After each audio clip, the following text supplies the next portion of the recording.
us a little bit about what you saw and being able to relay that message to Cora when you watched Kimbrel pitch and kind of help out so he wasn't tipping his pitches. So tipping pitches, we hear about it all the time. People at home understand what tipping pitches is all about. It's amazing. And that's remarkable. You know, Alex, I don't think of us as being much of a breaking news podcast in the sense that we don't break news. We don't really often talk about breaking news. We're not in your feeds right after the biggest news drops. But today I want that to change a little bit because I want to break some news to the listeners. Sources within the Oakland Athletics organization have led the Tipping Pitches podcast to believe that Elon Musk will be purchasing the Oakland Athletics imminently. Our long national nightmare is over. First things first, I want you to let that sink in. Let that sink in. And second, I want to get your statement as the consigliere to soon-to-be former owner, John J. Fisher. Well, as he has said to me personally, he's given his heart and soul to this organization and to the city of Oakland. So that's why he has no heart left. Zing. Got him. And you know, he wants to thank the people of Oakland for giving him so much money over the last 20 years. It meant a lot. Right. To his net worth and his Forbes position. Right, exactly. The amount of trees he was able to cut down. I love that he's the deforestation guy. I know. Somehow, like it kind of goes under the radar. Like he's the gap guy. Gap guy. Right. But also made a huge profit in deforestation. Do you think that because Elon Musk is now buying the Oakland Athletics, which we can confirm with our sources within the Oakland Athletics organization? Yeah. John J. Fisher himself. Do you think that he's going to get into the deforestation game? You know, like kind of pick up where JJF left off. JJ. It's certainly possible, but he's spending so much time courting Saudi wealth right now that I just don't know that he has room in his schedule. Elon is, not JJF. Elon, yes. Right. But do you think that he could kind of merge, like do a merger between Twitter and the A's?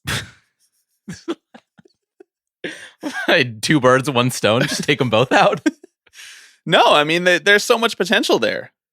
The first social media baseball team. Right. The jersey patch sells itself. Right. Exactly. He's posting Twitter polls about which player to sign. This takes a rising tide raises all boats to a new level. Hey, what is the opposite of that phrase? A shrinking tide beaches all boats? I like it. I like it too. Thanks. Yeah. You know, speaking as hurting A's fan right now, I think it'd be hilarious. Like, I think that... Do you? I mean, I think I might not if there was more to lose. What's the maximum amount of time that it would be funny for? Like a day? That's the worst part about the Elon experience, is that he finds a way to make anything that is situationally funny extremely unfunny. Right, exactly. Like as soon as he's out there doing his stupid like robot dance moves, he's doing like on the pitcher's mound. Dank meme about the Coliseum. Right, exactly. Beer all of a sudden costs $4.20. Like we're like, okay, I could get behind that. Yeah, I could get behind that too. He has a chance to be a man of the people. Vox Populi, Vox Day. That's right, man. You know, again, I feel like there's very little for him to ruin at this point. I just, I really value diversity of thought, and I think he would bring a different perspective to baseball, an outsider's perspective. We need more people in baseball who don't know what around the horn means.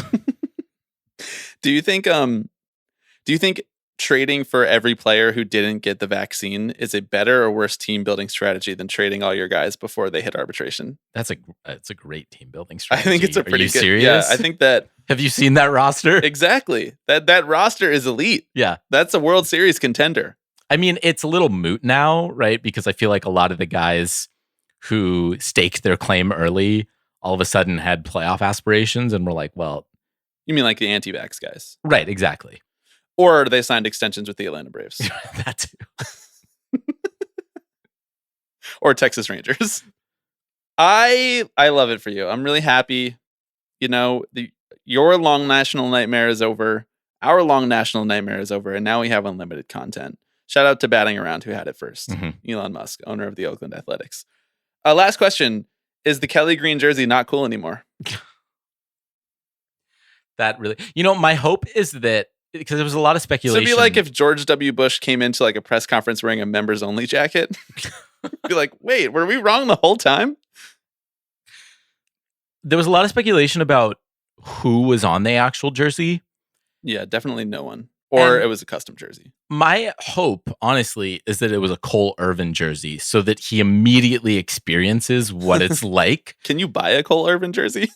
I think you can make a custom jersey. So you think Elon is buying a custom Cole Irvin jersey?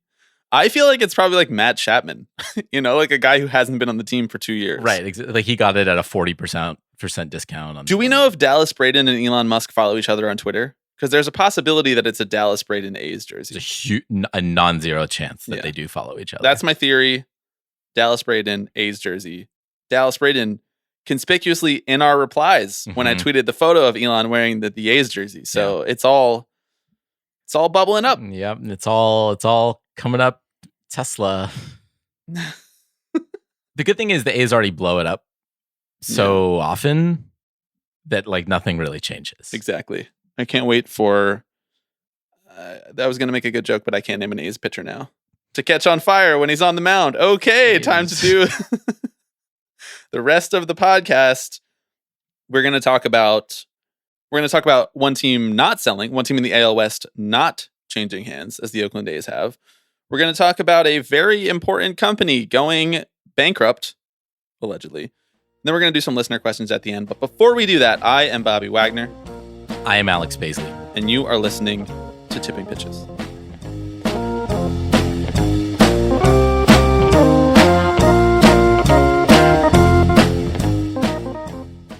Alex, before we dive all the way in this week, a big shout out to our new patrons. Those new patrons this week are Louise and Josh.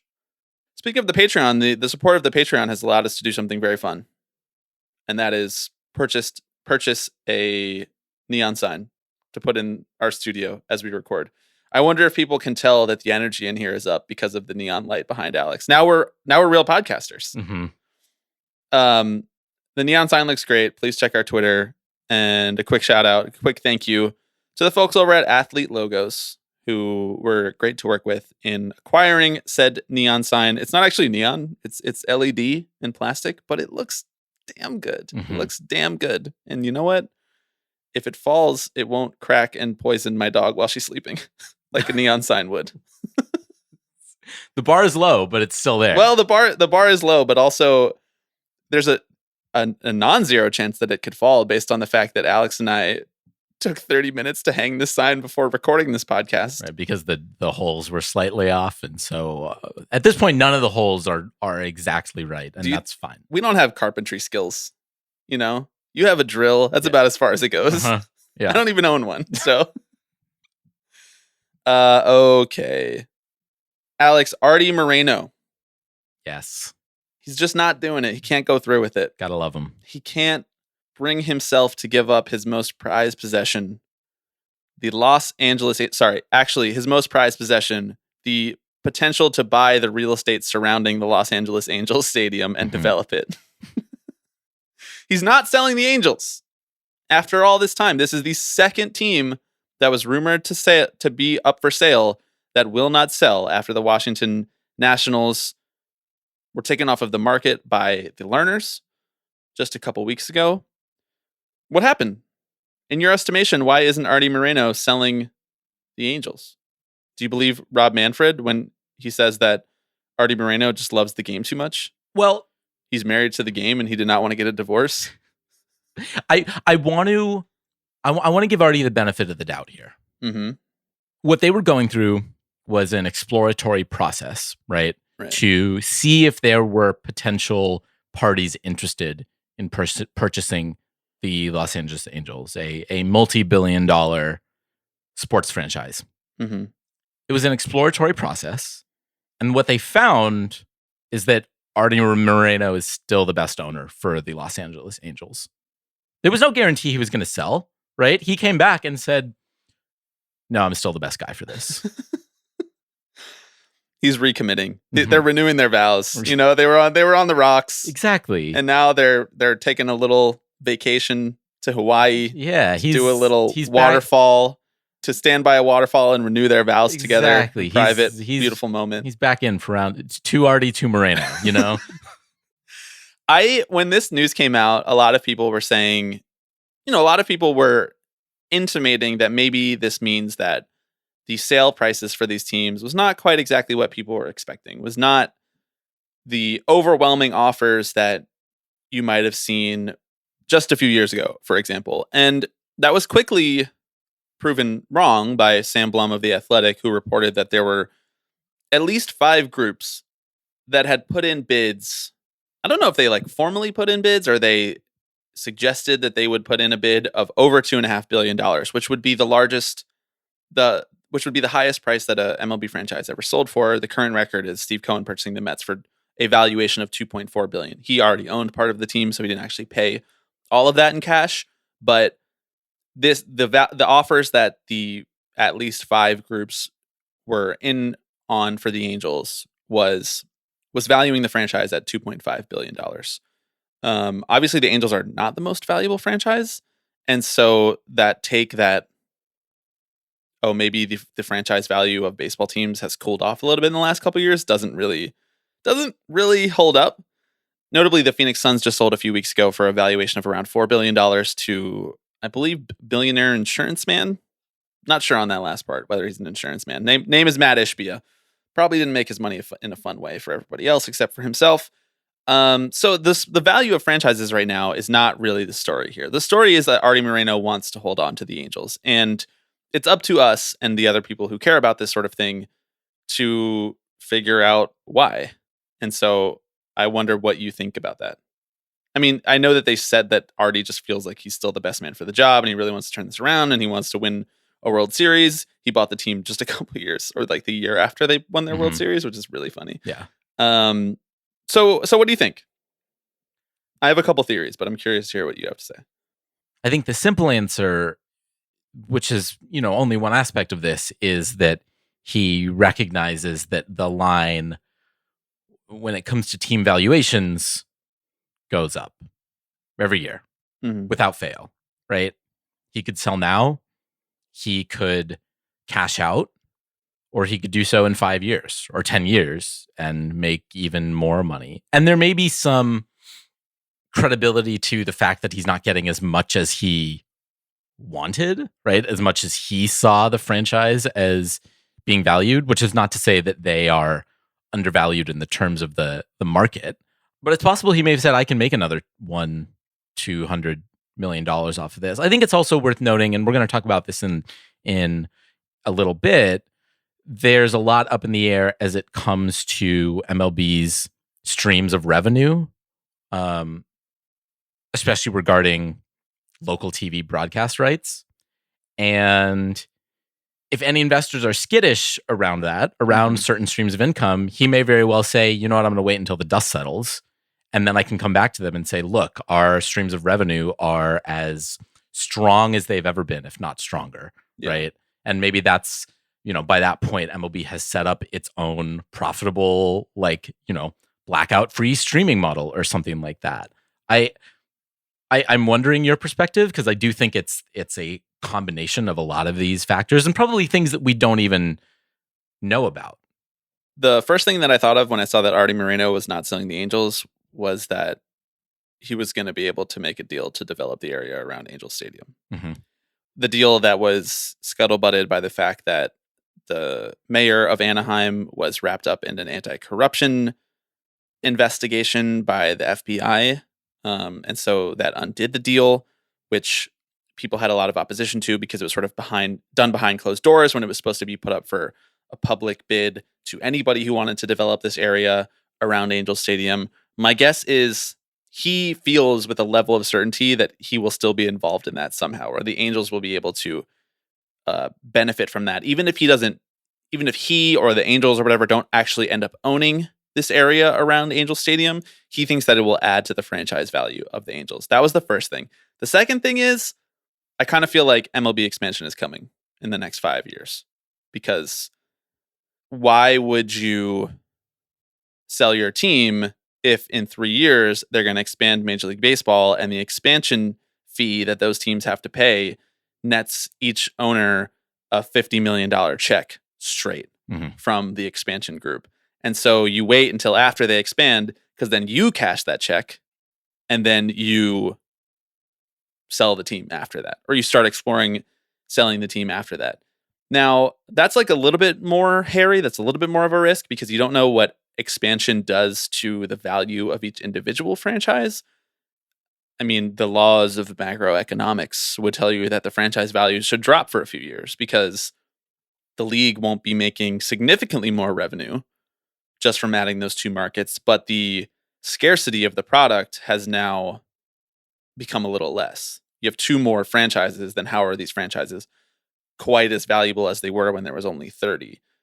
Obviously, in a rigged market such as baseball, that is not necessarily going to hold true. Like, there's a chance that they expand and the franchise values of everybody go up still, because it's like, oh, now we've proven after 1 year that there are two more viable markets for Major League Baseball, and that means that it's even more valuable to own a team, because they might still be adding more markets and there might still be potential for exorbitant revenue growth nationwide. I think you're right. I think you're smart to point out that we are at sort of like the end of something right now with how baseball teams make money, because cable money, though still flowing in at the same rate that it was flowing in, I think MLB has started to rein in the expectations for what cable money are going to make for people, are going to make for individual teams.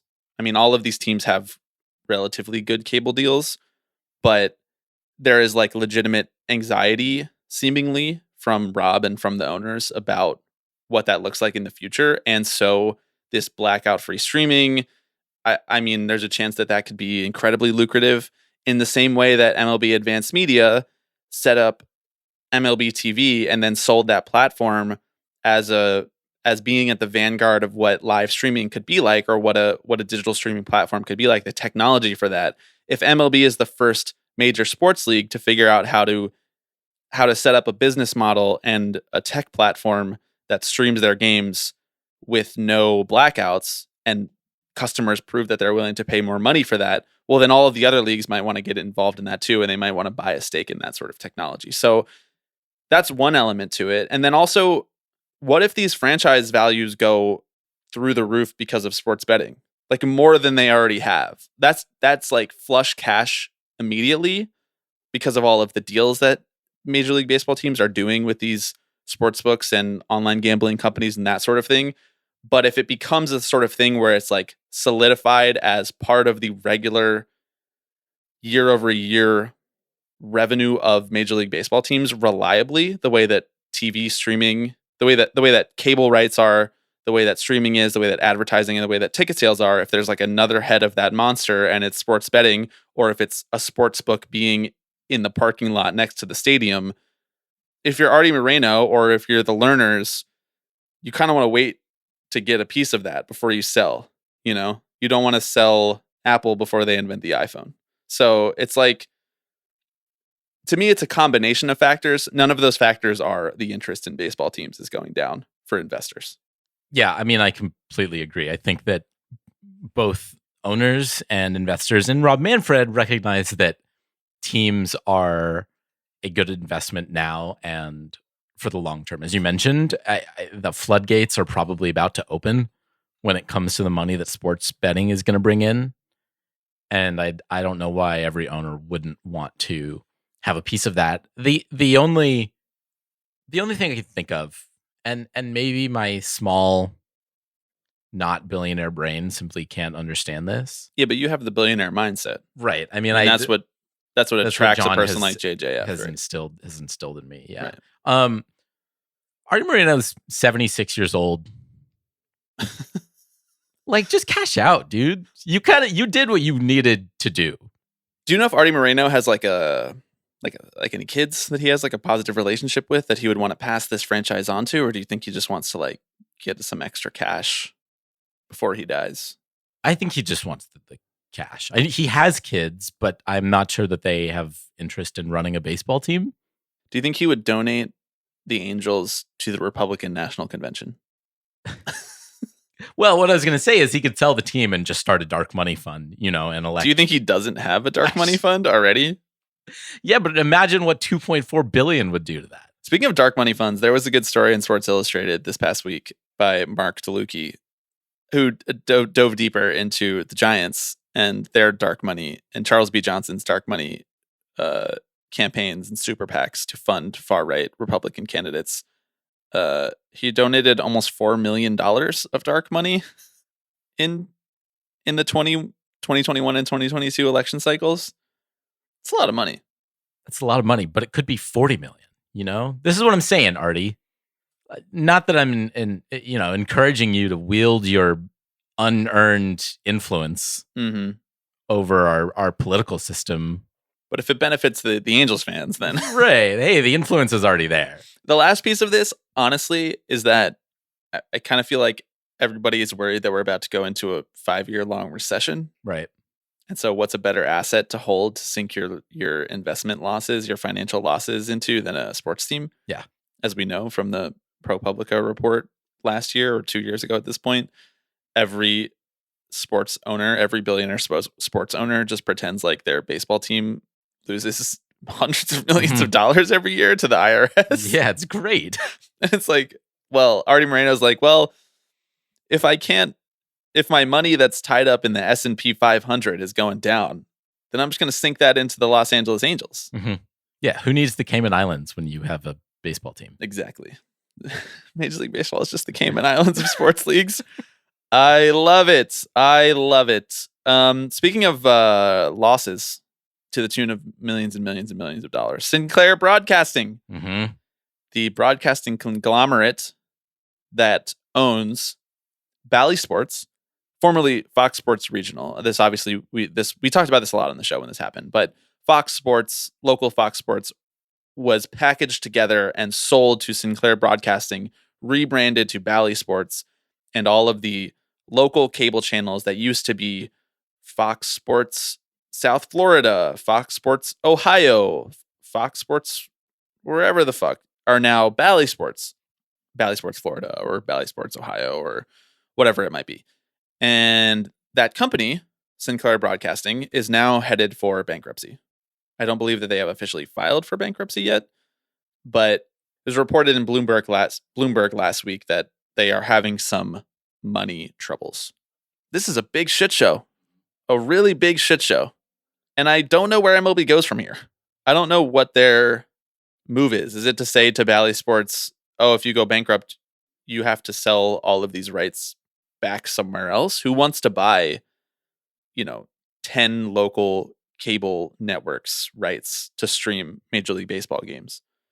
Because they're not the marquee markets that Right. Bally Sports owns. Like Yeah. they don't own the Mets or the Yankees or the Dodgers or any of these other, the Phillies. Like those are not the channels that they purchased. And so, number one, this doesn't mean that streaming baseball games lost Sinclair all of this money. I think that they had a lot of financial problems before they made this last-ditch effort to rebrand Fox Sports Regional into Bally Sports and try to save their company. But I kind of don't know what happens from here, and it's a sort of shining example of the fact that the fact that like wider economic factors can have such a drastic impact on Major League Baseball because of how corporate all of these corporations are, for lack of a better phrase. They don't like these organizations, like these teams don't sustainably market the idea of baseball. They just take money wherever they can get it from. Financial solvency of the company giving them money be damned. Yeah, there's a lot to this story, and I think we should talk about it more with folks who have a better grasp of what it means when a company goes bankrupt, because I I read a sentence like the restructuring plan favored by many creditors in the company would see the largest lenders becoming owners, turning much of its debt into equity through a Chapter 11 process. And my eyes glazed over. Right. So like you're wearing an Enron hat, bro. You're supposed to know this stuff. I pay attention when the company fails. Yeah, exactly. Isn't Chapter 11? That's bankruptcy. Yes, that's like bankruptcy. filing bankruptcy with the U.S. government. Right. I mean, so basically what they're saying, right, is the people who they're in debt to would just become owners of the company. And as I understand it, they would then turn around and try and sell it. It's worth noting that, so it's not Sinclair itself that's going bankrupt. It's their subsidiary Diamond Sports Group, which is what operates Bally. Again. Sorry, I couldn't even. I tried to let you get through that, but I couldn't. But like, it's not Tipping Pitches that's going bankrupt. It's Diamond Rodriguez Investments. Yes, exactly. Which is the subsidiary of Tipping Pitches that purchases neon signs and hardware for recording the podcast. Right. It operates our construction arm. Exactly. It builds studios for various independent podcasters across Brooklyn. But you're right that like the implications of this could be really wide reaching, because we know how frankly important this money is to baseball teams.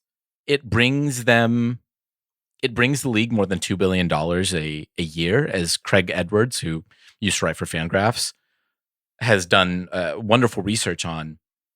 And we also know that anytime a stream of revenue for Major League Baseball is interrupted, that gets brought up as it relates to payrolls, as it relates to ticket prices, as it relates to the split of revenue sharing between ownership and players. Yeah. Right now they're on the hook for about $2 billion. There's like a $600 million payment that's coming up next month, and then the rest of that to be paid out, I guess, later this year. This is Diamond whatever. Correct. Yes. Diamond lost all of those words. Diamond Industry Capital Fund. DICF, right? Oh yeah. Yeah. I love those guys. I mean, presumably, like MLB will get their money, one way or the other, right?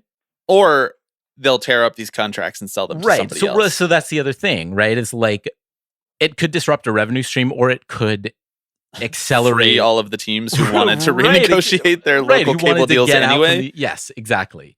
God damn it. Fucking Rob strikes again. Yeah, I know. If MLB makes more money out of this somehow, God. Yeah. But again, this is going to be a long, kind of drawn out process.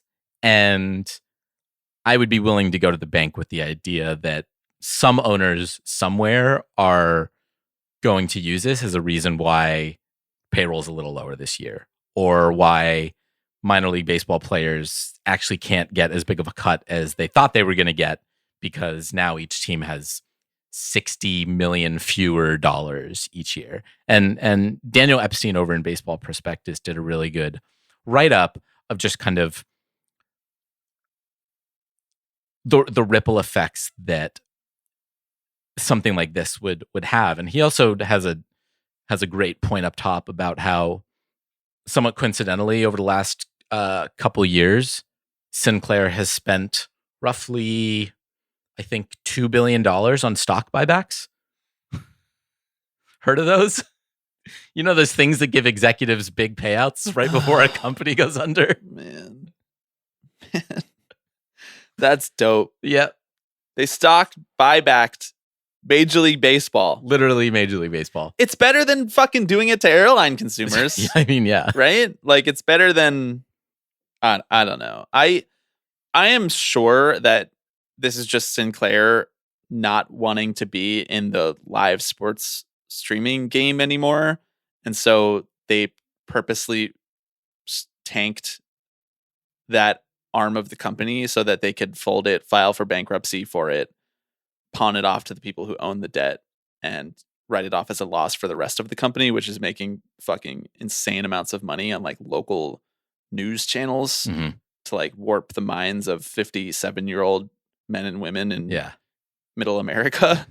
not even middle America, in like fucking Philadelphia. Yeah. Mhm. You know, like Sinclair is also the company, right, that owns all of the Right. regional hundreds of regional news channels as well, and not Yeah. just regional sports channels. Right. They were the one a few years ago, pre-Zombie Deadspin, did a great story about how like 100 news channels across the country had their anchors reading word for word the same script about how they are committed to like fair and unbiased and journalism, you know, that's for the people, not beholden to Right. corporations. You know what that reminds me of? Big 1984 energy. Mm-hmm. Very Orwellian. Yeah. You know, it's Big Brother. It reminds me of Animal Farm, Fahrenheit 451. Keep going. Come on, we can do it. It reminds me of Brave New World. Great Gatsby. Can you imagine it's 100 news anchors across the United States and they're like, so we beat on boats against the current, borne back ceaselessly into the 11 p.m. news slot. Anything else to say on Sinclair Broadcasting?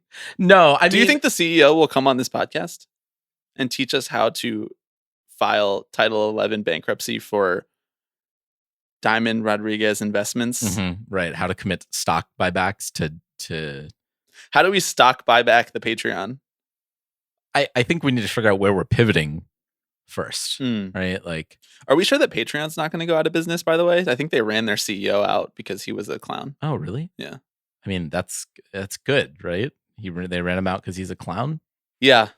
It's good, but also like it's how hundreds of thousands of people make a living now. It's like how people pay for healthcare a la carte. I think the last thing I want to say on the Sinclair thing is the claim here is that they woke up yesterday and realized more people are cutting the cord than ever, and digital streaming is the future, and they just weren't prepared, right? Their business model was just not set up to succeed in this environment. They weren't ready for it. And it's worth noting that's bullshit, right? Like, we have seen this coming for a decade. Sinclair, they made this purchase in 2019, just over 3 years ago. When famously, a time when no one was talking about cord cutting. Right. Famously, no one on this podcast even. No guests that we've had on in the last few weeks. Here's what happened. The oral history of Sinclair Broadcasting having one of their wings go bankrupt. Okay. One of their subsidiaries go bankrupt. They were going to stay away from cable, you know, cord cutting. They were scared. They were going to stay out. They weren't going to make any big splashes in the sports world. And then the CEO of Sinclair Broadcasting, fill in name here. What's his name? Google it. Come on. I'm vamping now. You're Googling the CEO of Sinclair Broadcasting. Chris Ripley. That's a made up name. Chris Ripley. By the way, I remembered, Alex. God damn it. Yes. I just remembered what I was going to cold open this podcast with that was not baseball related at all. And it's perfect for this segment. I was going to open this podcast by asking people if they knew that Vin Diesel's real name is Mark Sinclair. A fact that we discovered last night. Whilst inexplicably talking for like 45 minutes about the Fast and Furious franchise with our friend group. And me being like, Vin Diesel. Definitely not his real name, right? That's not his real name. I thought maybe that Vincent was like his first name and Diesel was just like his last name started with a D and he was like, it'd be cooler if it was Diesel. Right. But his name is Mark Sinclair. Mark Sinclair. Fucking financial analyst, motherfucker. Fucking CEO of Sinclair Broadcasting, motherfucker. That's what I'm saying. Like that's what reminded me of it. God, I feel so much. A weight has been lifted off my shoulder. For hours, I've been trying to think. He's been just pacing. I've been trying to think what I wanted to open this podcast talking about that wasn't baseball related because it's deep into the off season. Okay, back to Chris Ripley. Yep. Chris Ripley. I know. The CEO of Sinclair Broadcasting, Chris Ripley. You know what he was doing? 2019. He was firing up the old tipping pitches 2019 State of Labor in Baseball. And he heard a man wiser than anyone in the world named Michael Bauman say that streaming is bullshit and that cord cutting is a myth and we should go back to cable. Mm-hmm. And you know what he thought? In the same way that Rasputin was whispering in the ear of the Tsars in Russia, Chris Ripley thought that Michael Bauman was a voice for the people. Mm-hmm. And he thought that everybody was going to cycle all the way back to cable. And so you know what he did? He bought Fox Sports Regional. That's who among us, right? Who among us has not listened to the wise counsel of Michael Bauman and spent billions of dollars to create Bally Sports? Okay? So we are intimately threaded into this story. And I would like to say to Chris Ripley, who clearly, as I've demonstrated, listens to this podcast, if he would like to come on and discuss the stock buybacks or any other element of this story, he is more than welcome. The Zoom is open.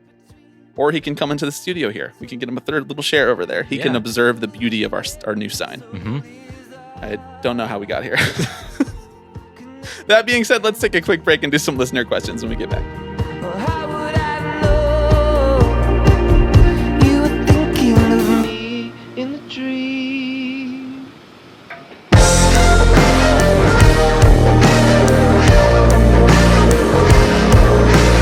All right, Alex, we have time for 3 listener questions. These 3 are all from the Slack. That is a perk of being in the Slack, is that it's much more likely that we will see your listener questions, that we will respond to your listener questions. As a reminder, you can be added to the Slack by signing up for any of the tiers of our Patreon, patreon.com/tippingpitches. First question comes from Alexis. Would y'all ever go watch your favorite team, the Elon Musk owned Oakland Athletics, for you? The hedge fund king owned New York Mets for me play all 162 games. Alexis says, I only know one person who has attended all 162 games. First of all, who is that person? What? You say only? Like that's a low number of Are people they to know. A manager in Major League Baseball? Like GMs don't even watch 162 No. games. You know? What say you? Would you watch the A's play 162 games? No.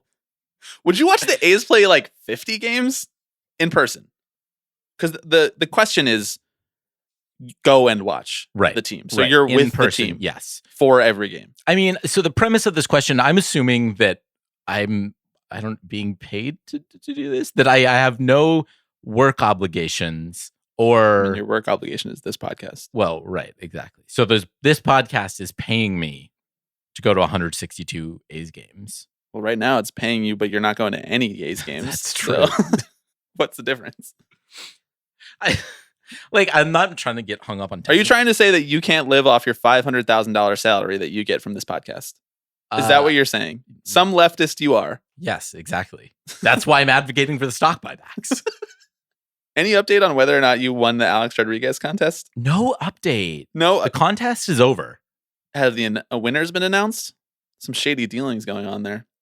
Nasty stuff. All right, I'm going to investigate and I'll get back to you. Okay. Next week.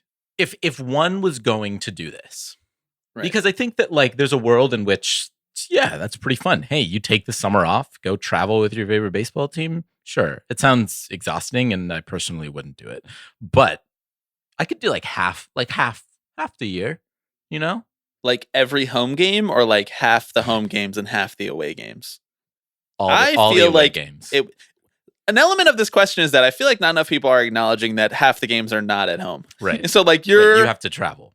Yeah, and you're not going to get on you're not going to get on the team plane. Right. So you're flying fucking coach. This is what I'm saying. As Tipping Pitches is buying my plane tickets, buying my meal ticket. Have to? How much money do you need, dog? Do I have to You can't buy a plane ticket with the $500K that you make from this podcast.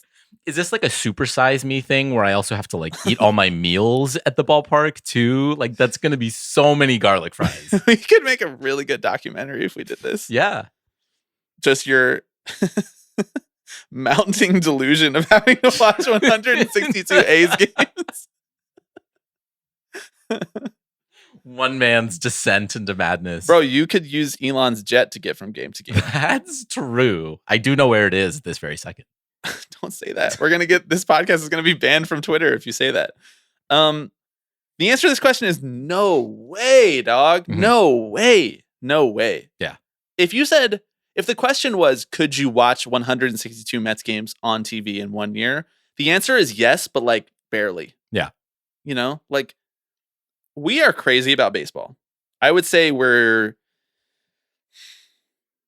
93rd percentile of real life baseball. Like we watch the games and enjoy the games, but I still like go to dinner or like I still go see my parents, you know, Right. And I don't watch the Mets while we're doing other things. Right. You're missing weddings at this point. you're missing births. Like you're like missing work. Mhm. You know, you'd have to take like a full on sabbatical. Right. I mean, you wouldn't because you're getting $500,000 a year from this podcast. Yeah. And meanwhile, I'm over here just working on a humble. I know. We've got you Minimum at like an wage. $8.50 minimum wage. But I log it as 200 hours to edit the podcast, so I make it all back in fake hours. Yeah, no, I could not do this. Nor would I want to, nor would I think it's fun. There's very few places on earth I enjoy being at more than a baseball stadium. But 162 times in such a compressed time frame is too many times. Yeah. I think following a team on the road could be cool. Yeah, for like a month. Well, because you have built-in breaks, right? Like you're off when they play homestands. You get to see all the stadiums around baseball, so you're also not eating the same food. You're not going back to the same sausage stand every time you go to Citi Field or whatever, which is usually what you and I end up doing when we go to Citi Field. So like I feel like I would need to rope a handful of friends in to do it with me. Otherwise, it wouldn't be very enjoyable. But again, if the stars align, right? So I'm being paid copious amounts of money to do this. I don't have any obligations for work. I have friends. You sound so certain about that. Right. Do you have friends? Prove it. Well, name 5 friends that you have. I mean, this would be what I'm staking that friendship on. I like your idea that it would be more fun to just do 81 games, all of their road games. And then the next year, then you could go to however many home. Right. You're free. You're free to do whatever you want. The real trouble is that you would have to fly every time. Yeah. Because teams do not team scheduling no longer has any bearing on actually the distance between places. Like obviously, if you're an East Coast team, oftentimes you'll do like your whole California away stand at the same time, or you'll do like all of Texas at the same time. But those are big ass places. Like you can't really drive. If the Mets are playing the Angels on Tuesday and the A's on Thursday, that's kind of annoying. This is really annoying. It's actually really annoying. And then they're like going back and playing the Padres on Friday night. Like that sucks. Like I'm not doing that. I'm not driving that. So you'd have to fly. So I don't think I'm not built for it. I'm not built for it. I think it would make for interesting podcasting. I mean, it'd be great content. Yeah, but I don't think we can do it. Right. Like, I'm sorry to my body, but this is incredible content, you know? Okay, next question. Sam, who claims to be the chair of the Lars Nootbaar Defense Committee. I've yet to see paperwork on that. I don't feel like Lars Nootbaar needs that much defense. I feel like people are relatively high on him. What former player's harebrained entrepreneurial scheme, real or y'all can create, would you accept as Tipping Pitch's sponsors? I want to say I read this first and my brain processed about 40% of the words. So I got what player's hair scheme could sponsor the pod. And I was like, longtime listeners know. Oh, yeah. Open invite to Blind Barber, which has a Bryce Harper line of hair products. Do we know for sure that they still sell that? I don't know. I used it. It was good. It was a good product. Wow. How much are they paying you? $500,000. That's how you're surviving on that $8.50 minimum wage. Something that we have never done that we should have done is go to Blind Barber together. Yes, that's true. I did go there once. It sucked. Don't go. Did you get your hair cut there? No, I went to like the. Oh, you went I to went to the like the speakeasy? bar part of the barber. How did it suck? Say more. It Like, was I don't know, bad it was a bunch drinks, of like 19, overpriced? like sweaty 19-year-olds With fake IDs? with fake IDs. Like, Wow, look at- blind barber exposed. Serious allegations from Alex Baisley on the Tipping Pitches podcast that blind barber accepts fake IDs. This is all parody. Alex never went to blind barber, nor No. can he confirm nor deny the age of the sweaty blank year olds. However, I will say, if you go to blindbarber.com right now, whose face is on the homepage? Whose face?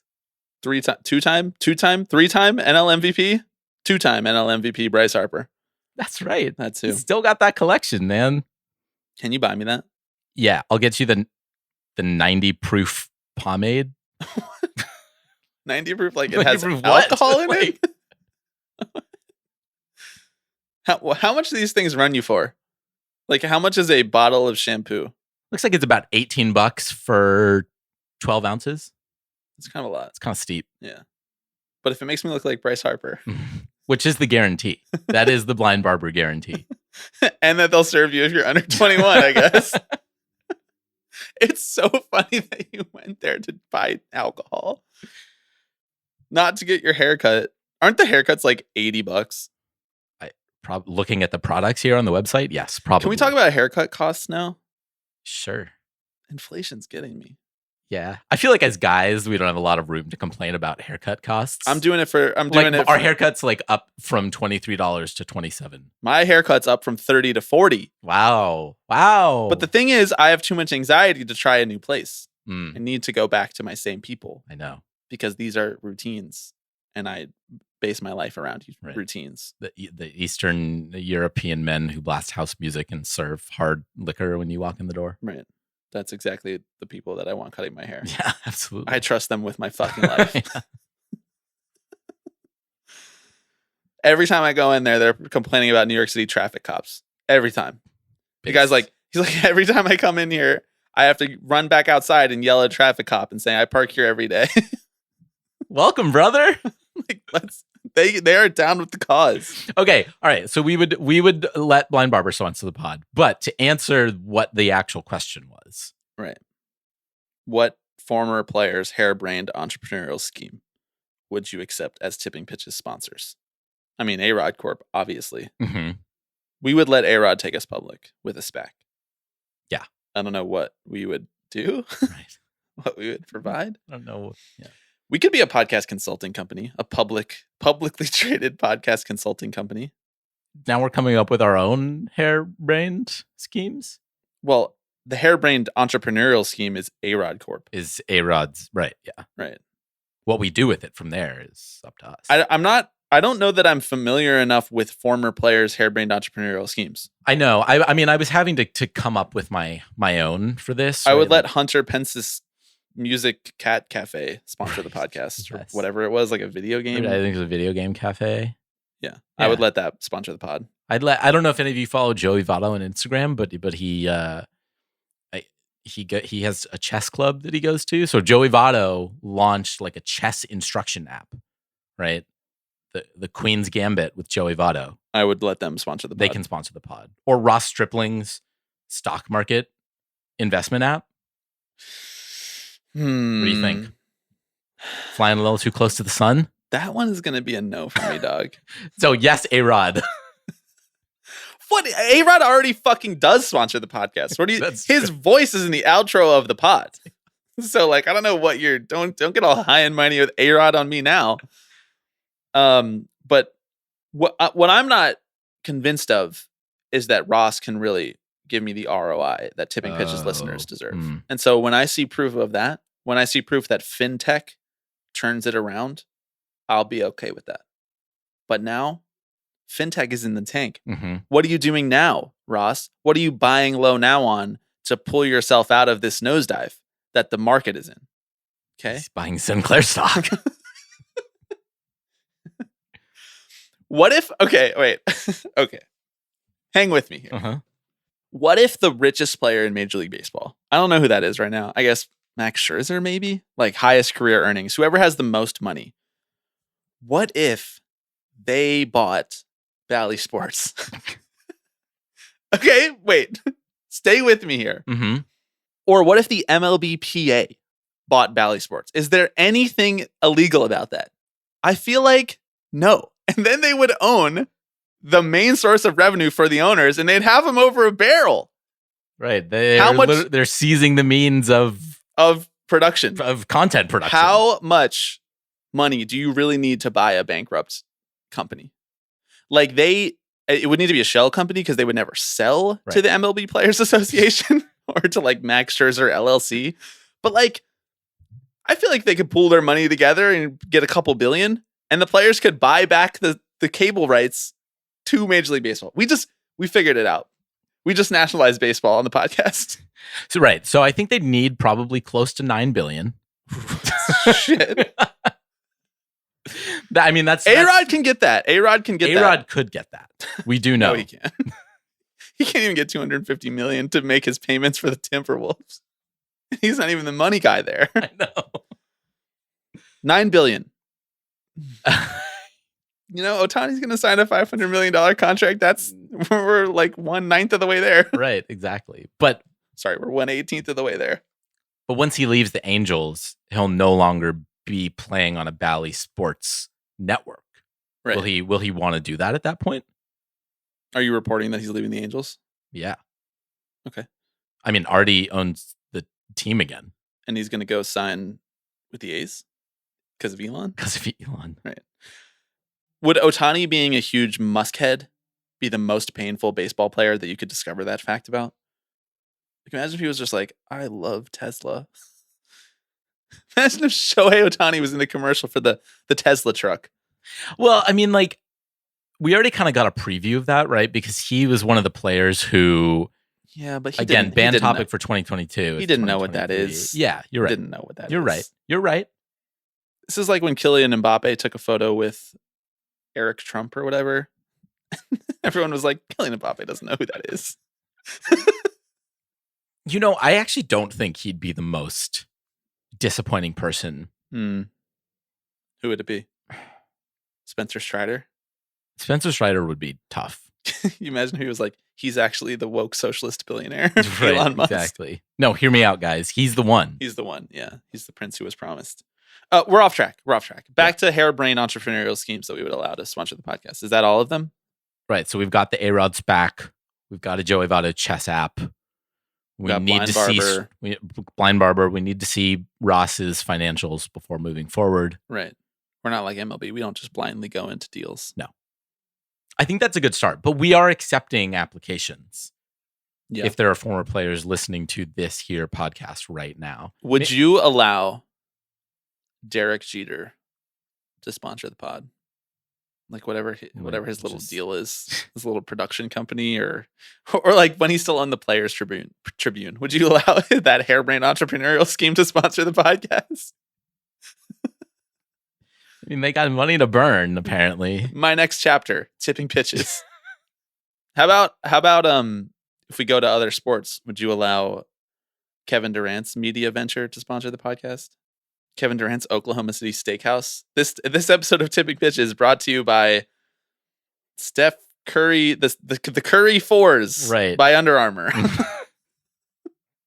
Right, Michael Jordan's Steakhouse. Like, yeah, I do feel like the basketball. There are just more innovators in basketball. Yeah, you know, baseball players don't think big enough, as you definitely pointed out before we started recording. Steph Curry is out there advocating for NIMBYism right now because he cares about his community. Yes or no answer. Would you allow Aubrey Huff's school board candidacy to sponsor the podcast? Vote yes on Huff for your local school district. Okay, final question. This final question comes from Steven. Steven says that he is involved in his university's debate team. And in the format that they compete in, they get 20 minutes to prep for the assigned topic. At a recent tournament, they had a topic phrased as, America's professional sports have sacrificed their competitive traditions for economic vitality. And they were assigned affirmative. So they had to prove that that is true. First of all, they could have just played 20 minutes from the Tipping Pitches podcast. But Steven wants to know how you can make that argument in an accessible way for people who don't already think about this sort of thing. And I think it's a good question for us, but also, for people who listen to the podcast or who think in like-minded ways about these sorts of things, because never has it been more necessary for the average fan to have to explain to the other average fan why the team is doing what the team is doing. We have more conversations about these things, but simultaneously we have more knowledge about these things, and it's being spoken more plainly than it was in previous eras of baseball, where it was just like, they're not very good, but it's tough, and it's a shame that the greedy players want more money. So if you were tasked with making a clear-eyed, concise argument that proves that teams don't care about winning as much as they care about making money, where would you start? It is a really good question, and one that feels kind of hard to boil down. We get so in the weeds here on this podcast. That's one of the things that Steven mentioned, was like, how do you do that without getting in the weeds? Right. Exactly. You can't really say like revenue sharing. You can't use those terms, because then people, you've like lost, what is it? The pathos, the emotional element. People just check out when you start talking about that stuff. Mm-hmm. I love a good graph. I love a good chart. I think you can look at some simple numbers, like the valuation of a baseball team versus its payroll versus its ticket prices over the course of whatever you want. Like I checked, and the A's payroll has doubled between 2002 and 2021, and their value grew 7 times, right? So clearly there's a lot more money in there that's not going to the field, despite the fact that these teams are financially successful, right? And it feels like somewhat similar to the argument about productivity versus wages in the US, right? And where we really started to see that split in the 70s, where all of a sudden productivity rose and wages stayed the exact same, right? So that this is a starting point, and it's also like very numbers heavy, right? Which I think is the hard part, and what we've talked about, right? It's like a lot of the economic conditions that take place in Major League Baseball mirror the same dynamics that take place in your workplace or broadly kind of in the US economic system. I think that framing can be sort of useful because it brings it a little bit closer to home. And actually ask the person to do a little self-reflection. I guess, though, the element of his question is that we're not addressing in that by using that is, are they doing that? Are they financially growing their share of the pie at the expense of competitiveness? And so how do you prove that teams are not as competitive as they used to be without like an in-depth study of like winning percentages based on payroll or playoff probability at the beginning of the season, which is like maybe a better indication of how hard you tried in the offseason and how competitive you want it to be than what your actual record turns out to be. And I honestly, like, I don't know. There is the element of teams that don't have a top 10 payroll almost never win the World Series. And that is an argument that I have employed often on the podcast when talking about someone like the team like the Rays, for example, or Cleveland or whoever. And I've employed that on Twitter, and people get very mad about that idea because they point to examples where like, oh, well, a team got close. And I'm like, well, that's not really what I'm talking about. I'm talking about, did they actually win the World Series? Did they have what it took to beat a team that was willing to spend, was willing to invest, fly forever? Right. Like the ultimate example is the Dodgers versus the Rays World Series, where it was like, hey man, if the Rays had a couple more of those Dodgers players or a couple more of the players that the Dodgers were willing to spend money on, I kind of think that they win that series pretty easily. But there's no need to reopen that can of worms. I think that an interesting element of this would be just to quote owners themselves. saying that they don't try to compete anymore, and to cite the notion of tanking or cite the tear down rebuilds of some of these, like to cite the idea of tearing down your team and prove that that the main motivation is not to actually get good at the end of it. It's to get cheap at the end of it. And if you're good, that's just an added bonus. Because there's like a whole handful of teams that tried to follow the model that the Astros and Cubs sort of made popular. And they're all kind of still spinning their wheels in that rebuild. Like, what's going on with the Tigers right now? What's going on with, before the Phillies actually started spending money in free agency and hired Dave Dombrowski, what was going on with the Phillies? What's going on with the Pirates? Like, I think that is a pretty compelling argument. What's going on with the Reds? Because like you hear directly from the owner saying we're taking a step back in competitiveness. So that has satisfied the proof that they are giving up competitiveness for something. And then what is that something? Then you show that their payroll went down while their valuation is still increasing like the rest of the league. And that's like a pretty straight line to prove that they just sacrificed a couple of years of competitiveness because they didn't want to spend the money to remain competitive. And so I feel like that is maybe where like your best argument lies, in pointing to some of these teams that claim perpetual rebuilds are necessary. And the A's are among those teams. The Pirates are among those teams. Now you have teams like the Reds. And in doing that, you don't need to talk necessarily about luxury tax or revenue sharing or league-wide revenue, really, because it's basically coming straight from the horse's mouth. Right. I think you can look at the fact that this offseason notwithstanding, player salaries have flattened in the last few years. Yeah, or they went backwards. Right, or gone backwards, right? Which flies in the face of how baseball is generally operated over the course of its lifetime, right? Which is that the more money you bring in and the bigger your market is, the more money you can invest in that baseball team, right? And over the last 2 decades, that has really changed, right? All of a sudden, when the success of your team was decoupled from the money you bring in, kind of back in the 70s and 80s with the rise of money in baseball on TV, all of a sudden it didn't become profitable to primarily win. It brings you some money, but you still make money without it, right? And so you saw owners not being interested in necessarily reinvesting that money. Some teams do, right?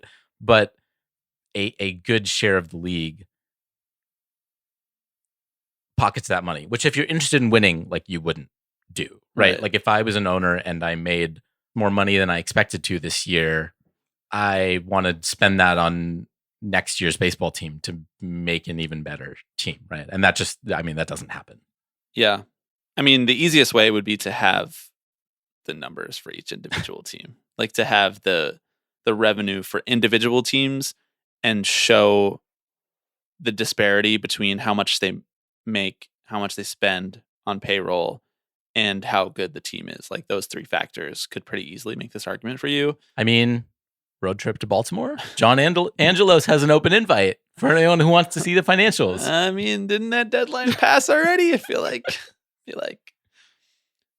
maybe we could do that as part of our seeing the Mets for 162 games when they play the Orioles. We could just go down to big JA, big John Angelos's office and just get the deets there. All right. I think that does it for this week's episode of Tipping Pitches. Thank you to everybody for listening.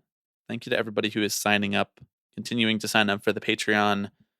To the folks who have had to drop off of the Patreon, I would just like to say that we understand, and we appreciate your support, no matter how long you're able to stick around for. As a reminder, there are 3 tiers of that Patreon: $5, $7, and $12. They get you various things. Anything else? I think the last thing that I'll say on all of this, on everything that we've talked about on this podcast, is that John Henry went to the Red Sox Fan Fest this past week and said ticket prices are high because payroll has to be high. Ticket prices drive player payroll. And the chorus of boos he received from the crowd could be interpreted as raising the question, why is Mookie Betts not on the Red Sox now? And that's kind of it. Man, I feel bad for our guy, John Henry. Yeah. He just means so well, and it couldn't happen to a nicer guy. It couldn't happen to a guy who's more dedicated to the Boston Red Sox. Yeah. He definitely doesn't have his attention drawn anywhere else in the sports world or otherwise right now. And so my heart goes out to John, who I know loves to listen to the podcast. Right. So John, if you're listening, you can come on here and we can talk about ticket prices and payroll. And you can maybe give us some of the financial information for the Red Sox ahead of time so that we can come into it with an open heart and an open mind and all of the context that you're coming to this discussion with. As one John exits the picture, sayonara, JJF, another one enters. Okay, thanks everybody. We'll be back next week. I can't hide from you like I hide from myself. Hello, everybody. I'm Alex Rodriguez. Tipping pitches. Tipping pitches. This is the one that I love the most. Tipping pitches. So we'll see you next week. See ya!